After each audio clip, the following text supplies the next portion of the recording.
പ്രതി ഷിംജിത മുസ്തഫയ്ക്ക് ജാമ്യം ലഭിച്ചിരിക്കുന്നു. കോഴിക്കോട് പ്രിൻസിപ്പൽ സെഷൻസ് കോടതിയാണ് വിധി പറഞ്ഞത്. ഇതാണ് ഇവിടുത്തെ വ്യവസ്ഥിതി. We are living in a very cruel society. 50,000 രൂപയും ഒപ്പം തന്നെ 2 ആൾ ജാമ്യത്തിലുമാണ് ഷിംജിതയ്ക്ക് നിലവിൽ കോഴിക്കോട് പ്രിൻസിപ്പൽ സെഷൻസ് കോടതി ജാമ്യം അനുവദിച്ചിരിക്കുന്നത്.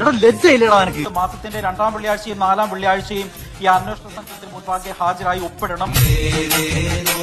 ഷിംജിത മുസ്തഫയുടെ ഫോൺ ശാസ്ത്രീയ പരിശോധനയ്ക്കായി അയച്ചിരുന്നു. അതിന്റെ ഫോറൻസിക് പരിശോധന ഫലം ഒന്നും തന്നെയും വന്നിട്ടില്ല. അത് ശരി. ഈ ഫോറൻസിക് പരിശോധന ഫലം പുറത്തു വരുന്നതിന് മുൻപ് ജാമ്യം അനുവദിക്കരുത് എന്നുള്ളൊരു നിലപാടാണ് പ്രോസിക്യൂഷൻ വാദിച്ചിരുന്നത്.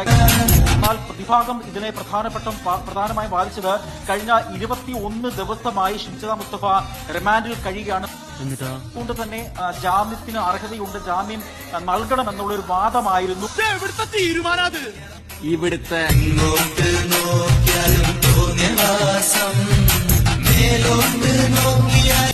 എന്തായാലും എല്ലാരും ഒന്ന് കരുതിയിരിക്കുന്നത്